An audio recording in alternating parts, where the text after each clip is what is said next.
Kila mwaka TAWA Tanzania hujenga pamoja na jamii, tukiwa na lengo la kuwatambua na kuwainua wanawake wajenzi wanaojenga si tu nyumba bali maisha ya wengine.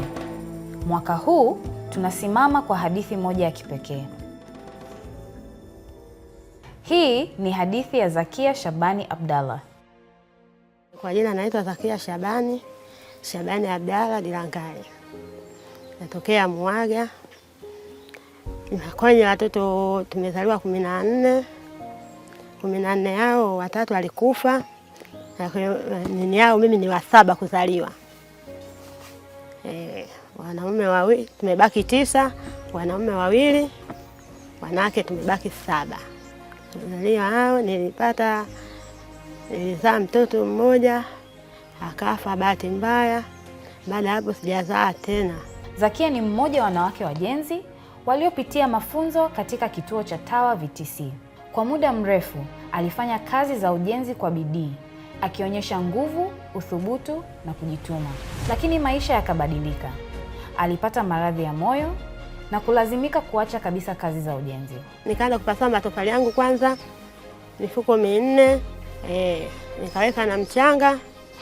Baada kupanda matatizo haya kuumwa, nabidi niuze matofali yale na mchanga, nikaenda kujitibia. Nikaenda hospitali Kisarawe kwenda kupima, nikaonekana na moyo mkubwa na pressure. Baada kujitibia nikawa kidogo afadhali, ikawa sina pa kukaa tena na yumba. Leo Zakia hawezi tena kufanya kazi na kwa sasa hana mahali pa kuita nyumbani. Sisi kama wanakijiji wa kijiji cha Muhaga na jamii nzima pamoja na ndugu zetu wa TAWA tumekaa, tumefikiria na tumekubali kumjengea Bi Zakia nyumba bora ya makazi katika eneo hili. Kwa hiyo tunashukuru na tumekubaliana hivyo, tutasaidiana wote kwa pamoja, tusaidiane, tushirikiane ili tumhakikishie Bi Zakia amepata makazi yaliyokuwa bora na salama.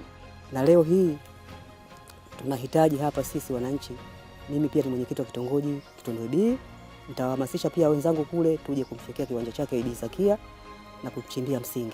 Kwa hiyo tunawakaribisha wadau, ndugu na majamaa kwa kupitia TAWA, basi wote tuungane kwa pamoja, mwenye kutoa kifaa, mwenye kutoa jembe, mwenye kutoa kila kitu, ili tuje kumsaidia Bi Zakia. Nikipata nyumba nitakuwa na maendeleo, nitajipanga, afya yangu ikiwa nzuri, ikiwa vizuri, basi nitarudi kazini. Mimi changu kiwanja nishapata, bado nataka matofali, bati, vitu vya kujengea kokoto nini, vote naomba msaada kwenu. Tunawakaribisha makampuni, taasisi na watu binafsi, si tu kwa michango lakini kwa kuungana nasi kuja kumjengea Bi Zakia tarehe 6 mwezi wa 6 2026.